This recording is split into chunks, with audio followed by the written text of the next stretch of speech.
What's up? We're back for another edition of the Assistant Coaches Lounge right here under the umbrella of Chatted Up Sports. I am your host, Greg Larnard, one of the hosts of Chatted Up Sports, the podcast, as well as the hitting coach for the University of North Alabama softball.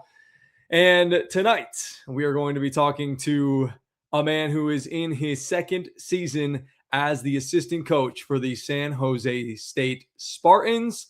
Former head coach at Roosevelt University, where he led the Lakers to a program record 37 wins in 2021, as well as the head man at Morton College back in the day, and has collected over 500 wins as a head coach at the high school level and travel ball level as well. Put your hands together for my man, Aaron Moore. What's up, Aaron? Welcome in. What's up, man? I appreciate you. Thanks for having me. Being Appreciate here. it. Yeah, no doubt.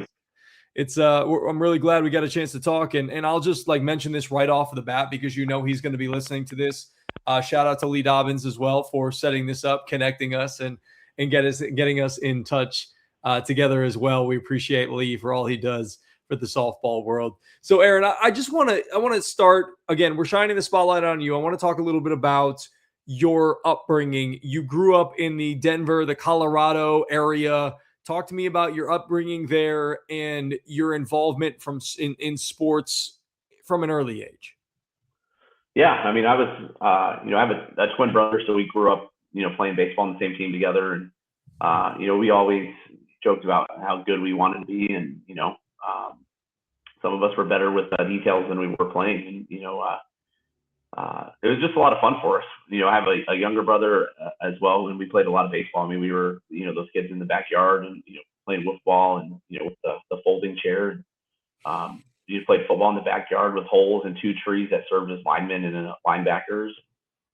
We just tried to do it all. I learned a lot growing up that I wanted to be involved in sports from an early age. And I remember watching, World Series games or, things. I remember the World Series between the Giants and the A's with the earthquake and all the things that you think about, and sitting down in front of the TV and broadcasting and announcing the Oakland A's batting order with Jose Canseco and Mark McGwire and Dave. So really, I want to be in sports in some capacity, and I've been pretty fortunate to be in it for a long time, and it's been a great journey and a great ride for sure. So you mentioned baseball. Did you play at the high school level, collegiately? What is your path in baseball? And then how did that translate and sort of switch into getting into softball? Yeah, I played baseball all through high school, and I was super fortunate to be able to play on a great high school team with great coaches. And I knew though from an earlier age that coaching and maybe the administrative side was more of my route and path that I was going to. I was pretty fortunate. We played with the high school baseball with the guy named Kyle Fleece, and he was the number 4 overall pick by the Detroit Tigers. And you got him going out to the mound, and he's throwing 95, 96 in high school, and I'm thumbing it in there at 79, 80, and you kind of really that maybe that's not your path. So, I was pretty fortunate. I went to college in Colorado. I went to, at the time, I was the last graduating University of Southern Colorado. It's now Colorado State University Pueblo, and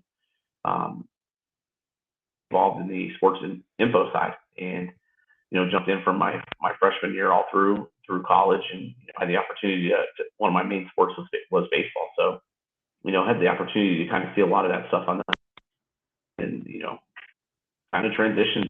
It was really an interesting thing. I had a women's basketball team in high school when I was a junior in high school, and I just knew from that point on, that was going to be my path. I remember, and they were part of the old ADL, and my first job was plugging in the table for press row. Back when we actually used landline phones on press row, and a copy machine sitting back there, and I loved it, and that was definitely the journey that I think kind of helped spring me into understanding what it was going to take to be on that side of it. Now, when it comes to softball, where did you kind of Where did your journey sort of take you into softball? Because as you mentioned, you were sort of on the sports information side. I went to college for audio radio production, so I played baseball at a D3 level, and then I was also like a broadcaster and was working with the cameras and the radio and the audio. So I understand from a technical perspective what you kind of went through. Where did the light bulb come on to say, okay, I want to coach and I want to coach softball? Man, the light bulb for coaching softball didn't come on right away. For me, like I always had this passion for baseball, and having the opportunity to work games at CSU Pueblo, was pretty great.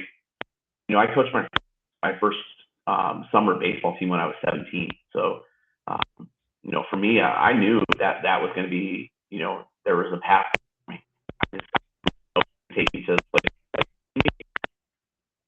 There weren't a lot of 17-year-old kids running out there and coaching. I had a lot of players on my team that I played high school with, and we were the same age, and I was out there, coaching and making lineups, and we had a great time and had great mentors and people that kind of helped guide me along that journey and that path. And softball for me really wasn't there because professional level really didn't exist for a long time. And I was really fortunate when I graduated college in 2003. There was this pro fast pitch based in Denver. The person who I did an internship with that women's basketball team, he got an opportunity, and it wasn't the right fit for him, but he recommended me for the job. And in 2003, I got to go and tour across the country with 18 of the best softball players on the planet. And we went from playing international games to playing at different tournaments and just doing everything we could to build the brand and build the league. And that turned into working in the league office in 2004. So I jumped right in it from a young age, and had the opportunity. Sometimes I think it's good and bad, but to be a GM at 21, it's kind of you're getting your feet wet and you're diving into the fire pretty young. And but I knew for me that was there's something pretty special when you can be back into something and watch what you've kind of put together with people that are around you and watch. Great. What were some of the biggest things or aspects of that experience playing internationally, being around that high level of athlete and softball players specifically, and then again moving into the GM role and running the organization? What were you able to take away from that experience that you feel like has helped you throughout your coaching career? I think, one thing that when you get an opportunity to work with people who are getting paid to play, and, granted, back in this day, even unfortunately, up until a few years ago, pro softball players weren't making a ton of money, and so, I'm thankful and grateful for, Athletes Unlimited and that are coming up. But, the one thing that when you're working around professional athletes is they're professional for a reason. And the way they train, the way they take care of their bodies, the way that they go about their business, practice was so detailed and so focused, and there wasn't a ton of having to coach you how to do A, B, and C. It was managing how to get through X, Y, and Z, and that I think was a huge difference when I got into coaching too. College level, I was like, I kind of expected all these players to have an understanding of what it took to get to X, Y, and Z, and kind of forgot steps A, B, and C. And so it's kind of special when you see those players getting paid that money, and they show up at the right time. When it's time for treatment, they're never late. It was that. Those are things that I will always remember about those opportunities. And again, I was around this was back when Arizona was winning a lot of national championships, and we had 5 players on that summer team from the U of A. We had someone from Arizona State. It would have been pretty fun to see what they could have done in a bigger setting, in a bigger league, for sure. Yeah, it definitely would have been fun. Now, so you coached on that team for one season, and then you moved into the front office, correct? Even on that, I wasn't even a coach. I was like, I was like the tour manager, and I set up everything from housing to tickets, coordinated everyone's like in and out of town. I coordinated everything. Like when we went to the Sparkler before the Sparkler was such a big thing, and we played exhibition games at the Sparkler, at the Boulder Showcase, and I was responsible for getting everything set up from from ground zero all the way to the end, and had a front row seat to really see what this. I was like, it's really awesome, and how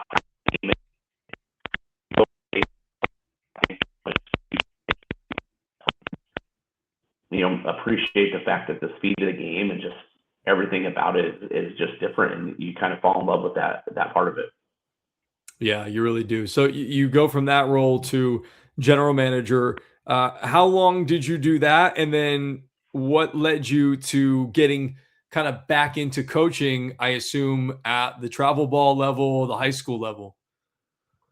Yeah, I was worked in the administrative side of the pro league for 14 years, so from 2004 through 17, and had the opportunity to do it from the league office standpoint.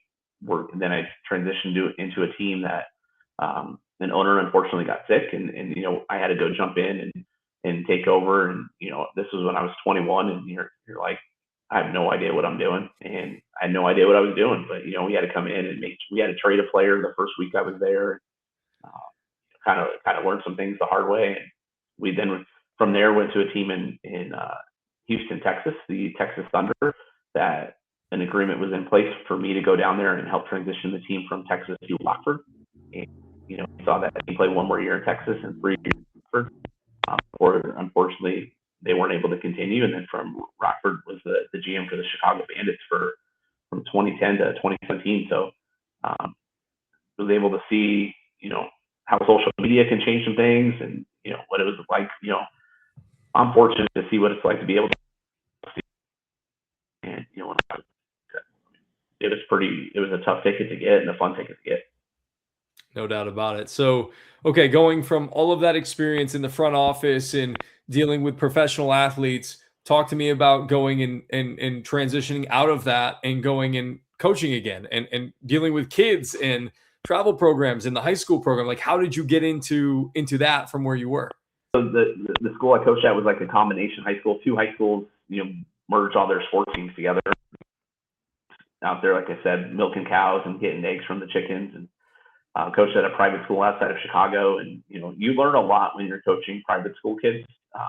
It's a different animal because we had 11 kids come out for the team, and I would say maybe one or two of them played travel softball. So you're really trying to learn a little bit about what you can do. And then when the Bandits ended and our time there came to a close, the team got sold. And just like in pro sports, they get rid of the old and bring in their new and do the job. And the school where I got my college start, we had partnered with to play all of their home games in the stadium where the Bandits played. So had a relationship with them. And, got started with them in February for my first year.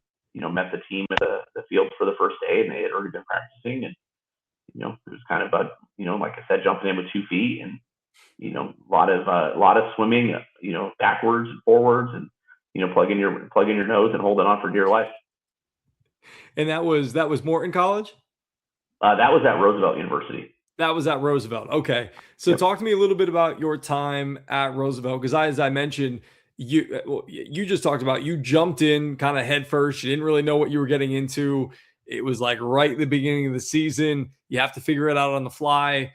But then as you began to really figure it out, obviously you started to have some success there. So talk to me a little bit about the transition from going from, high school and travel ball and obviously the professional league and kind of being in the front office to taking over a Division III university and a program there, and how you were able to kind of build it up kind of in your own model and in the way that you saw fit that was allows you to have as much success as you did. Yeah, when I was at Roosevelt, we were NAIA, and then they transitioned. Actually, I think now they're full on D2 and everything. And when I got there, it was a fun time. It was a hard time. I think any coach that has been through, when you get hired late and figuring things out. I know we went on our spring break trip a week after I got hired, and we ended up having to book our flights on Spirit, which no knock on Spirit, but that's probably not the best airline to take a team on. And one of the flights ended up getting canceled, and luckily we were smart enough to put all the pitchers and catchers on one flight. And so we played my first game as a college head coach with with pitchers playing first base, second base, and right field. So that was I was like, man, is this how this is gonna go? And I'm thinking, man, this may not be the right place or the right thing for me to do. Maybe I should go look in some kind of corporate job. But it was I learned myself how the level from that job, and it's not easy. And I think people sometimes take what we do for granted, and I think those of us who are in the business know how hard it is, and how many nights you're worried about so and so healthy or so and so getting. Those were some of the things I didn't have to worry about that as much on the pro league, and we paid them to do their job. They went home, and we figured everything was good. In college, that's not the way it is, and you're making promises to parents and to families that you're going to look out for their daughters and their sons, male sport. That was something that I had. Now I take a huge responsibility, and I feel like that's helped me grow a lot as a person. The coaching piece, I struggled. I will not lie to you. At the beginning, I went in thinking that these kids that we had in college should know the same amount of things that the people in the pro league should know. And I ran practices as well. I ran practices as a little bit of sometimes as instruction as I thought necessary to be successful wasn't successful. And I learned really quickly. You have to adapt and kind of build out what you do based on the kids you have and what we have. Once I figured out the right steps, we had a great run, and was able to bring in some just great kids. The Roosevelt campus is awesome. It's literally downtown Chicago. The dorms overlook Lake Michigan. It was one of those things. If I knew if I could get you to go to check out a dorm room, we had a pretty good shot at getting you to come to Roosevelt. And it was fun. There were a lot. I learned a lot. I learned a lot about the things you can do and can't do when it comes to how fast you can go and what you can try to accomplish. We didn't have a field on campus, so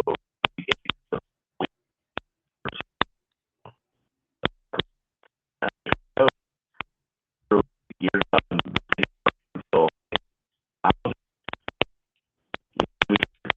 to the field and literally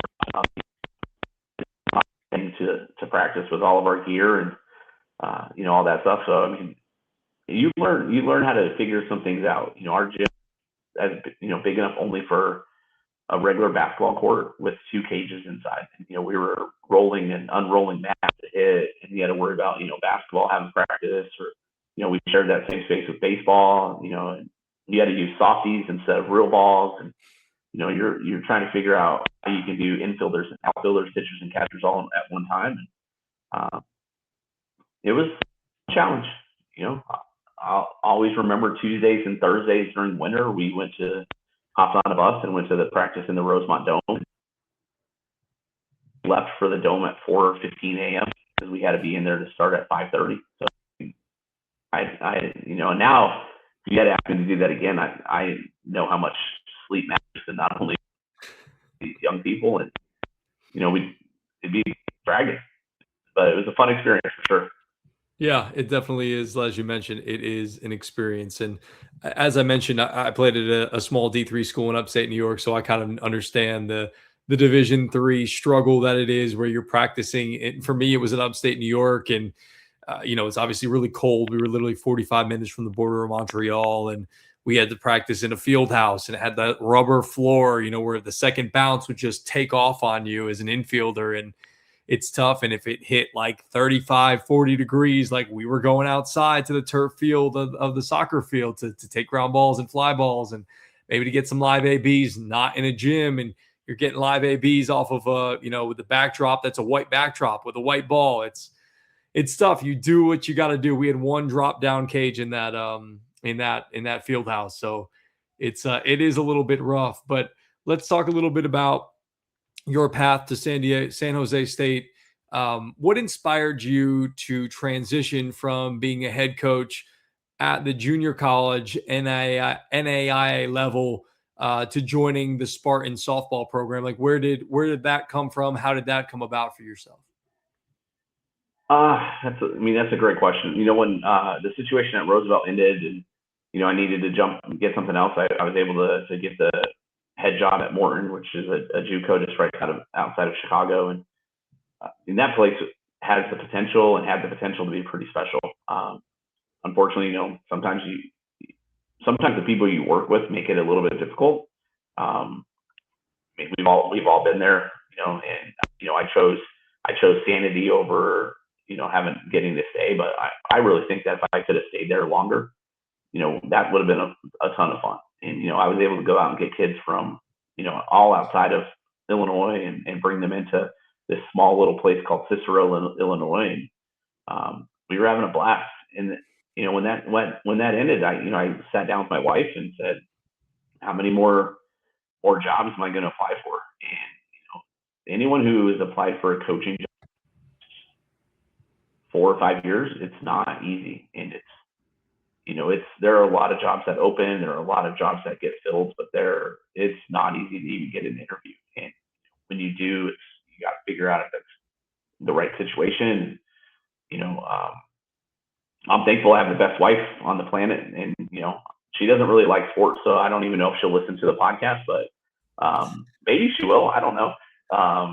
But I hope she does, to know that without her support, I couldn't do this. And I was about ready to give up. I was actually security for the Democratic National Convention in Chicago, and me and the guy who I was working with were taking this big wig around, and I had applied probably in that summer 50 jobs, and had 3 interviews total, and offer was San Jose State.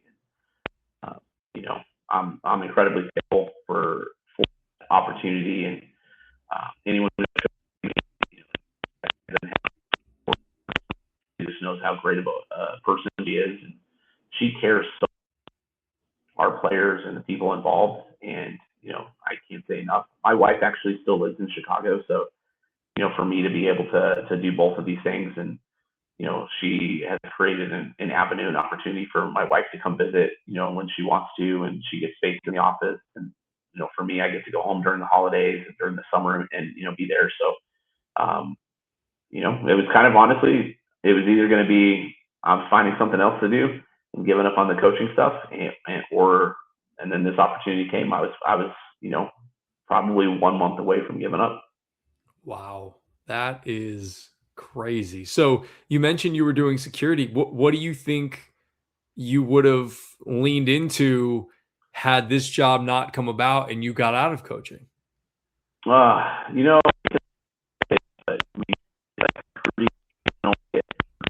Told no so much before it weighs on you. I have no idea. I'm too old to be a police officer. My dad, did it for 30 plus years. My brother's 15 plus years. In Chicago, they have rules on, in Illinois, how old you can be. So that was out the window. I'm not good looking on TV, so that wasn't going to happen. I honestly do not know. I remember, though, when I was going through all these interviews, somebody I worked with at the Bandits, he's like,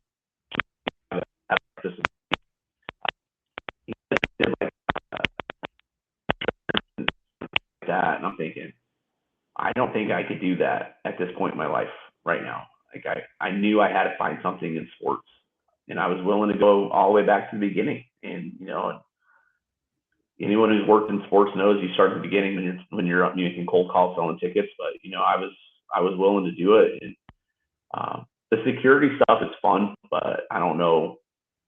If you get the right clients, it might be kind of fun, I guess. But I'm pretty thankful that I haven't had to do that yet.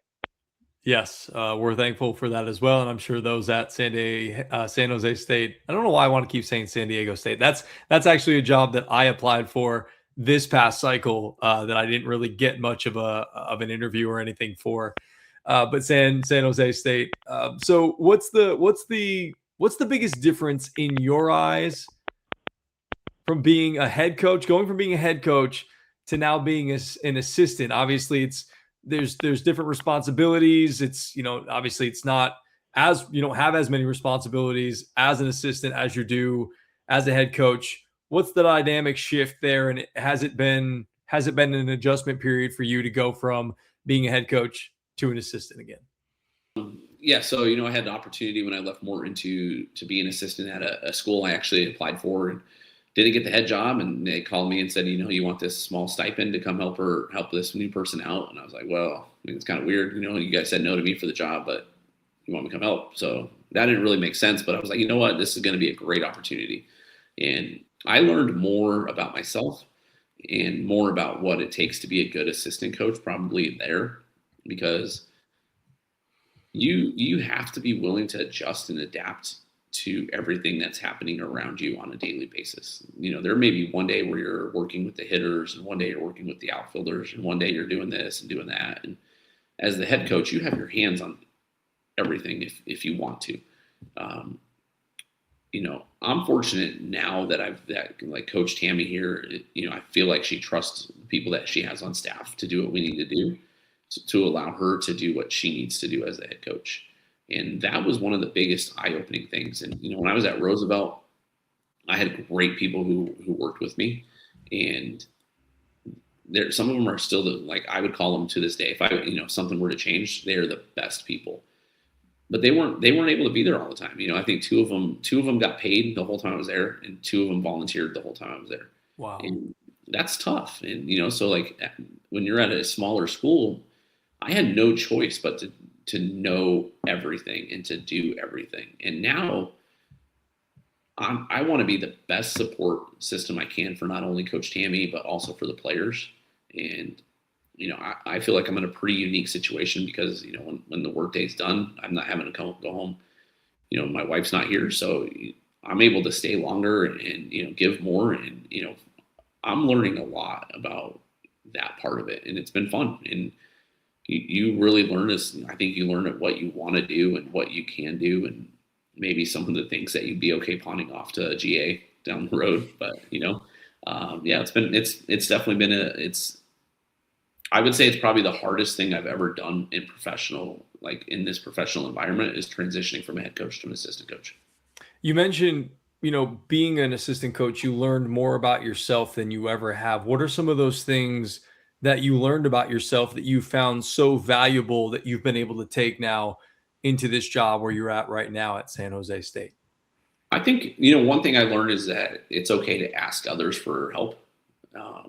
And when you're in an assistant coach role, if you have people around you that are, like I said, I have a great boss, but if you have other people on staff or, things, you can go and throw ideas off each other. And, when I was the head coach, I had that in a limited capacity, and I was the worst delegator on the planet. And, I had a hard time letting go of things. And, now I want to be so tuned in on what I'm good at that if I need to ask for help, I can ask for help. And, that's something it's taken me a long time to learn that. Even going back to the Pro League, there were some years in the Pro League, we had 2 full-time staff people. So you're just not used to asking for help ever. So what is your main thing there at San Jose State? I think I saw hitters in outfield. Yeah, hitters in outfield. We're trying to,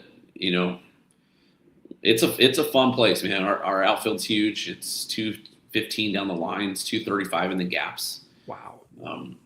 So we're forcing our outfielders to play faster than they've ever played, and to do things that I want them to play super shallow. And it's fun when other people come to our place the first game. They usually are playing so deep that we can end up getting maybe 2 or 3 hits that fall in that normally wouldn't, and then all of a sudden they're like, "That we can't play at the warning track here." And so it's fun. It's definitely different. People look at stats like home runs and things, and that's not even a stat we talk about. Because if you're going to hit one at our place, you got to hit it. And the fence is 20 feet tall. Wow. So, yeah, if you're going to hit a home run, you got to hit it. And, so we're preaching speed, doubles, and stolen bases. Get on base. That's what our big thing is. Mm-hmm. So what are some of the big time fundamentals that you guys focus on there from your outfielders? And then I'm a big hitting nerd, so I also want to hear about your hitting philosophy and what you teach, and what do you find most important when it comes to hitting? Yeah.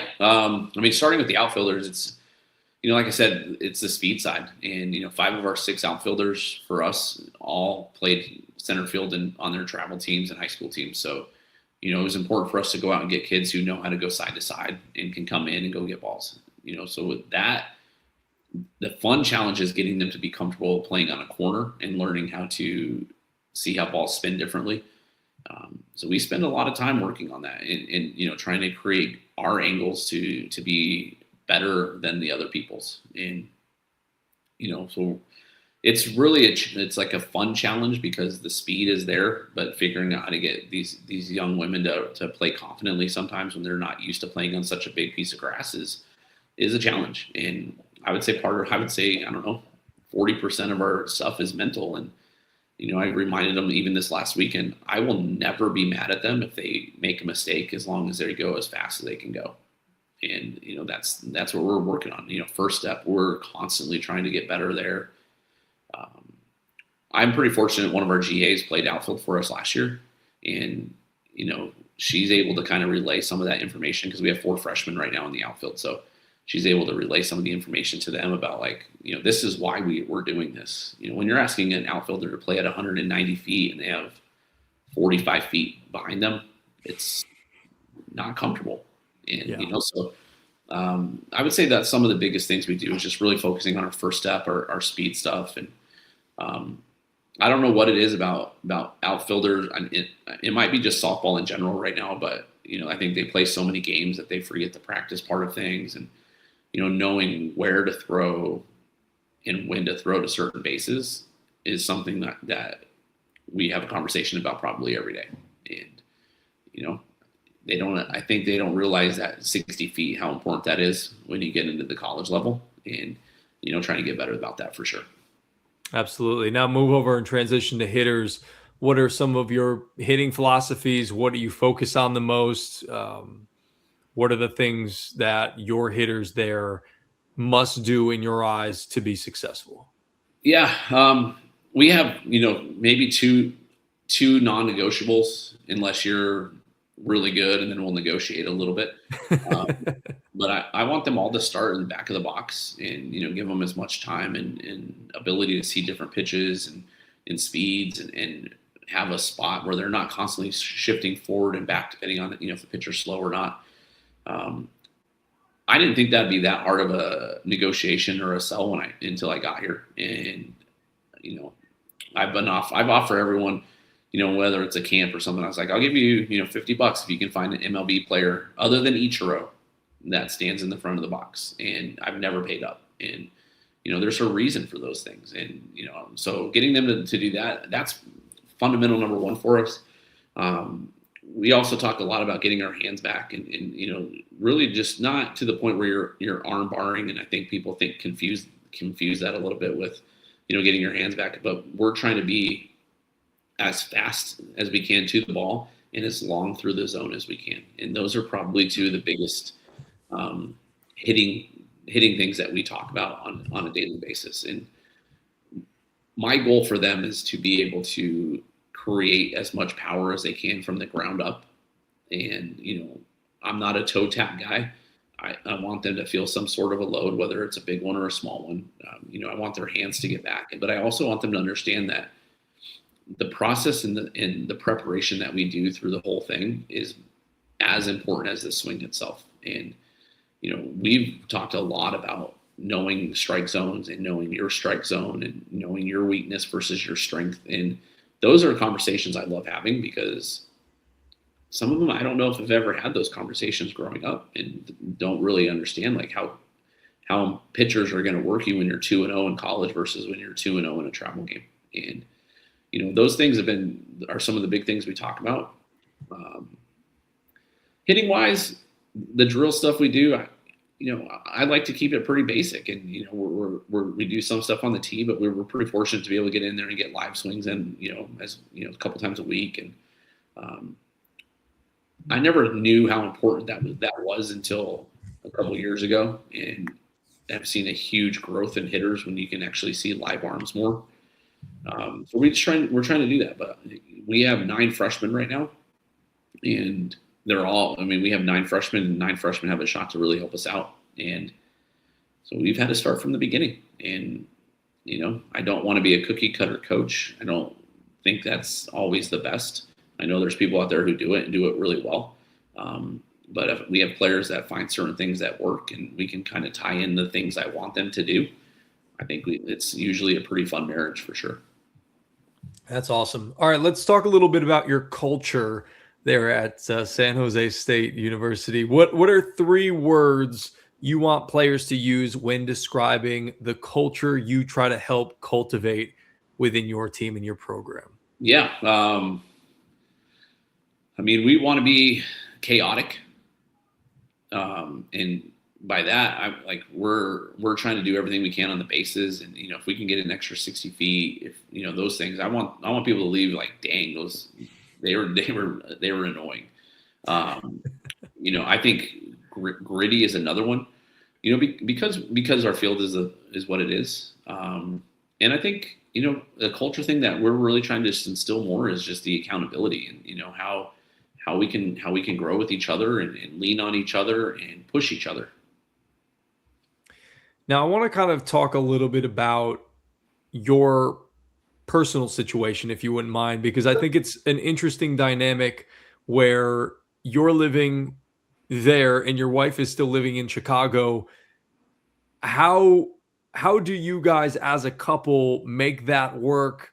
That's got to be, as you mentioned, an interesting dynamic where they've got, space that they've set up for your wife to come and visit and be able to work maybe remotely there. And you mentioned you go back on all the holidays and during the summer and whatnot. So as a person, how do you guys, and as a couple within a relationship, how do you make this situation work knowing, hey, you are out here chasing your dream, doing what you love? I have no idea what she does, but I assume she loves what she does because that's why she wanted to stay in Chicago. Yeah. She works in nonprofit healthcare in Chicago, and it's something that she's super passionate about. And she's been around. We've been married 12 years now, and so she's been around sports, and she knows that sports and the job you have could be gone tomorrow, and some could be for no reason at all, or whatever. And she's like, it's too hard for her to make that jump.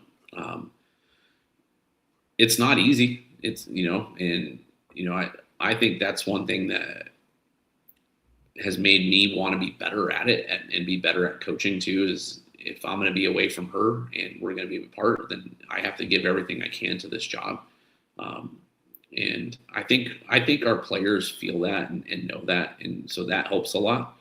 I could tell that, I know there's other coaches who go through it and, have, maybe they don't make it work as well as we do, but, we watch a show a week on FaceTime, and, it's, usually those, below deck shows on A&E, and, that's kind of like our little thing that we do. And, when she's here, Coach Tammy makes me leave the office, which I'm not mad about, so it's, it's definitely not easy, but I mean, I hope that people who are in a relationship can find someone as cool as I got. Yeah, that sounds like it's an amazing situation. Despite the circumstances, you guys are doing the most to make it work. I wanted to ask you a little bit about what you look for most when it comes to recruiting. Obviously, recruiting is big at any level in college athletics. So talk to me about some of the things that you look for most when it comes to recruiting players, and how you go about doing that, and what your, the best ways you've found throughout your many years of coaching to go about recruiting players. That's I would say probably in my time of coaching in college, recruiting has been the one thing that's changed the most since I started. And it used to be where you sell the school, you sell the academics, bada bing, you're in. If that's what they liked. Now with the portal and NIL stuff, and if whoever watches and listens to this, San Jose State softball does not have an NIL budget, so we don't have that available. So that forces us to really try to find the players that we want to be part of the thing that we're trying to build. And sometimes that means we add another center fielder when we already have 4 of them. But if that's a player that's going to help us grow. I think for us here at San Jose State, the one thing that we're really trying to do is check out the people that they are more than we probably did before. Because if they are going to make it, and we hope they make it all 4 years, that's going to be awesome. But if they come in and, we have 2 freshmen in the circle this year that are going to lead us, and, if one of them if they both have great years, we want to be able to say, thank you. And thank you for trusting us and being a part of what we were trying to build. You helped make us that if they do choose to leave. And, so we're really trying to be really mindful of that part and how we are searching and finding people for what we're trying to do. We've also kind of gone away a little bit right now of looking for position specific, and we're looking for the best athletes we can find. And whether that, like I said, if we have 5 center fielders, great. If we have 4 shortstops, great. We need to be as athletic and as fast as we can based on, given where we're at. Now, when it comes to your coaching career specifically, obviously you've lamented about it. You love where you're at. You love being an assistant. You love working for your head coach and at the university. But where does Aaron Moore see himself in the coaching realm? Like, what is your ultimate goal when it comes to coaching? Do you want to run a program again? Are you happy in an assistant role? Like, dream big for me. Give me your vision for yourself when it comes to you and your coaching career. Dream big. I mean, dream big. Sometimes I think dream big may not even be in coaching, to be honest. I don't know. Really? Only because I feel like I was a pretty good GM back in the day. That I feel like if I was dreaming huge, that might be where I would love to see if that pro sports thing worked out again. But it's so hard to even get into that. So I don't, who knows? I would love to say that being a head coach again is something I would like to do. Given what I feel like my wife has sacrificed in a way, and those things, it's really hard for me to answer because it would have to be the perfect situation for both of us. I remember I applied for a job at West Alabama once, and had a great interview, and my wife was like, the nearest target's 400 miles away or 300 miles away or something. That probably wasn't going to be the best situation for me, So I want to be happy. I'm getting older. I'm not old yet, but I want to be able to be somewhere. Like right now, I feel like I'm valued and appreciated here. The personal stuff makes it harder, but it's great when I love going to work. So I think dreaming big, I still want to wake up and be happy doing that. And if that means I'm an assistant coach, I'm going to be the best assistant coach I could be. And if something happens down the road, it's going to be the right fit more than, if Pat Murphy wants to retire and hand me the keys one day, all right, cool. But, I just feel like this business is so hard, and the amount of things that we go through and we do. And I mean, when you're going through it and, young people and all the stuff that happens, it's like, you want to love going to work. And that's what I want to do. That is such a big thing. And that's something that I've always chased in my life, in my career, whether it be sports media, whether it be coaching. It is always something that fills up my cup, gives me a purpose for waking up, enjoy waking up and doing what I'm doing every single day of my life. So I'm in the same boat with you on that one. I wish more people would put more of an emphasis on that than just always trying to go out and make more money. I understand you need money to live and live comfortably, but I think the world would be a much better place if a lot of people focused on what they really enjoyed and what they really cared about, and things that really help the world go around and give them a passionful purpose for what they do. Yeah. And I wish I could say I'm sitting here and say, man, I'm perfect. I'm not, but I do truly deep down believe that what I'm trying to do is be the best influence and role model and help as much as I can, maybe even on a deeper level. Then at the end of the day, coaching is awesome, but we're more than that. For some of these people, we may be a dad they didn't have, or, someone like a protector in some ways, or just that friend who needs someone there. And I want to be that. And I wish I had a better answer for the dream job. I don't have it anymore. I used to if you asked me that 10 years ago, it might've been different, but I want to be able to know that, one of my greatest fears in coaching is falling short of the expectations of the players. And that sits with me a lot. I want to be able to say that I did what I could to help them prepared both for softball and for when they were done.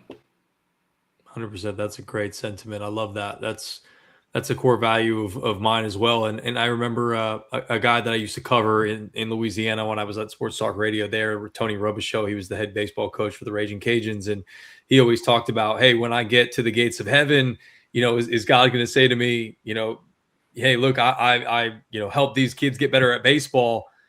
That doesn't do any good for them. You need to help these boys become men and good husbands, good fathers, good, people within their community. And the same goes for the softball world as well, that we have a responsibility to these young women to not only be there for them from a coaching perspective, but be there for them on a personal level as well, to help them through whatever they're going through, to help them learn and grow, not only as players, but as people as well. So they will go and take what, maybe you've taught them and apply it to their own life as, sisters or partners or wives or whatever it may be, in their real world as they grow up.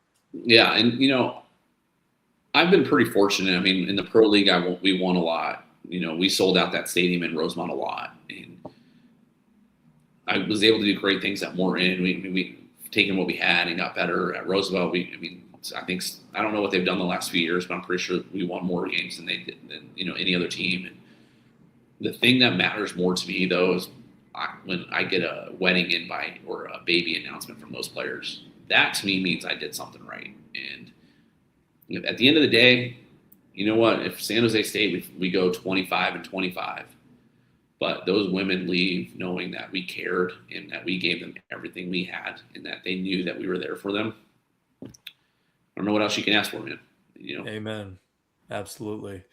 All right. One of my last things I wanted to ask you is if you were talking to a young person who wants to get into the coaching profession, what is a major piece of advice or two that you think is really important for them to hear as a young coach? Okay. I love that question so much. And I'm going to take it probably from like a broader sports angle, if that's okay.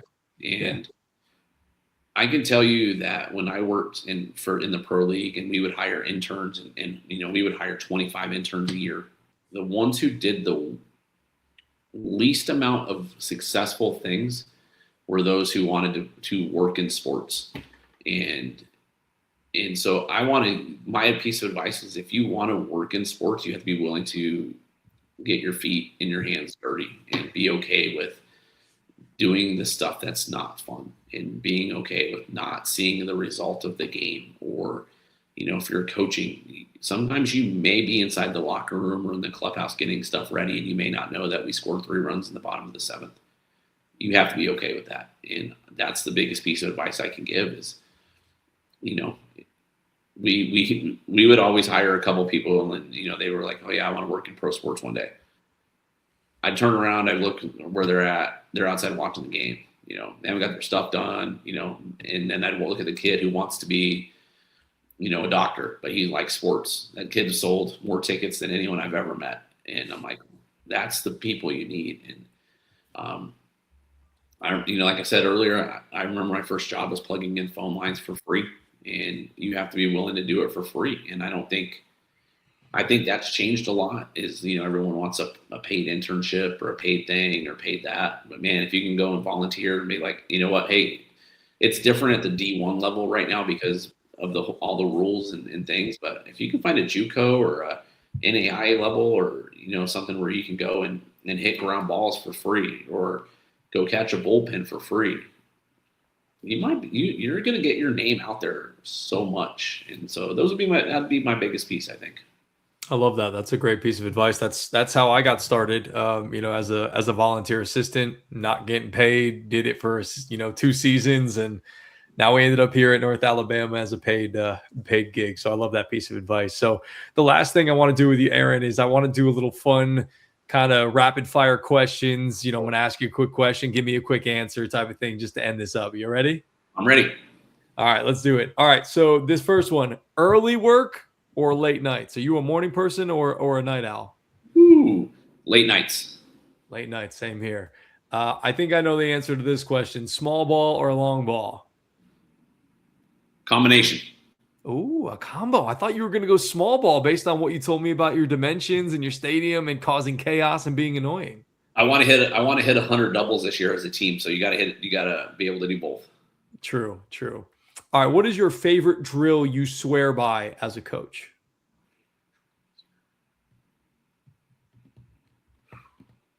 Man, that's a great one because it changes. It seems like it changes every day. I love it when we do self toss and competition type stuff in the cage, and it breaks up the monotony of just hitting off front toss. And if they can find a way to compete, and so we like to play a little pig sometimes with the front toss, but they don't understand how much you're actually having to do the swing right to be able to hit the ball right.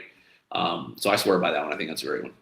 Love that. All right, what is one non-negotiable trait you want in every single player you coach?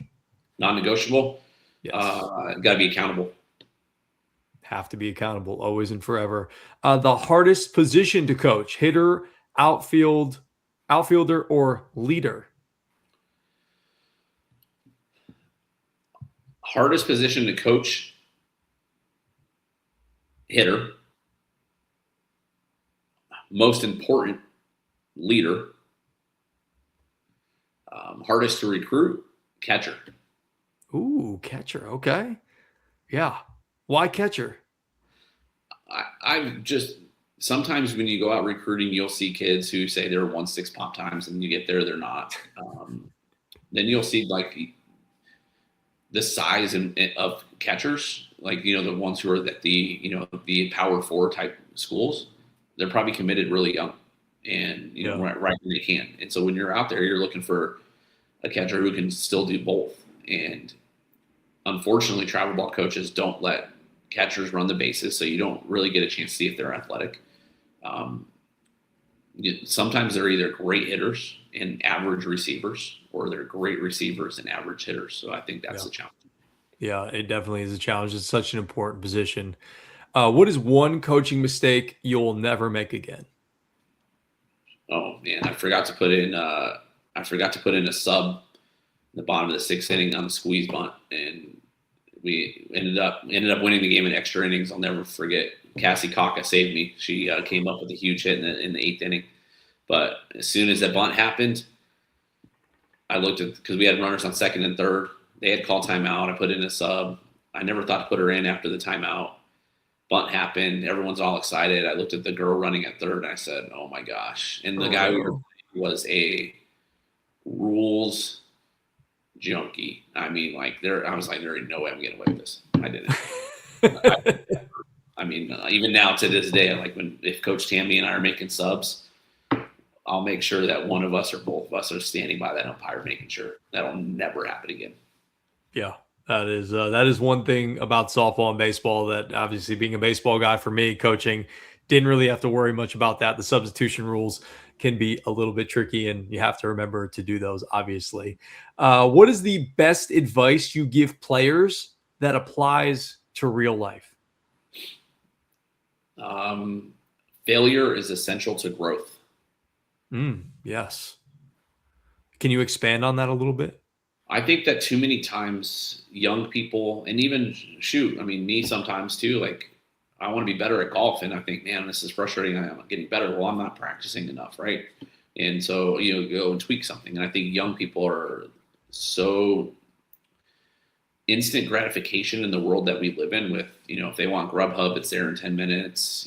They can send something on their phone, it's there in, ASAP. That they don't understand what it's like to fail and go through the challenges of getting to the steps that it takes to figure out, okay, this is why I failed. But when you figure out why you failed and then make adjustments, that feeling of success to me feels even greater. But man, it sucks to get beat down. And I want them to know, and we even talked about today. I was like, it's okay if we strike out, you guys, but we're going to strike out knowing and come back to the dugout knowing maybe why or how, so we can get better at that. Because I don't want the fear. Like, yeah, it's okay to fail. Yeah, you have to. Yeah. It's the best teacher. Failure is the best teacher. I always say you either win or you learn. The only time you lose is when you don't learn something. Yeah. Yeah. What is a recruiting red flag you notice immediately? Man, I don't like sport recruits, so that one's hard for me. I don't know. Is that big on the East Coast? I'll be honest, as a volunteer, I really didn't do much recruiting and I just got here. So we're still figuring out the recruiting situation. I like to go through recruiting and go to camps and see players that way, put them on my list and then go watch them play when they're in tournaments. Yeah. I would say here, my three biggest ones that I would say are the red flags. If you're sending an email and you put the wrong coach or the wrong school, I pretty much know that you're copy and paster. I don't really like that. No. If you're somebody who emails and says, "Oh, I would love to have a conversation with you. I'm really interested in your program." And then I'm like, "Okay, well, great. We have this camp coming up." And all of us use camps for different reasons. But I mean, right now on our team this year, we have 5 kids that we've signed through our camp.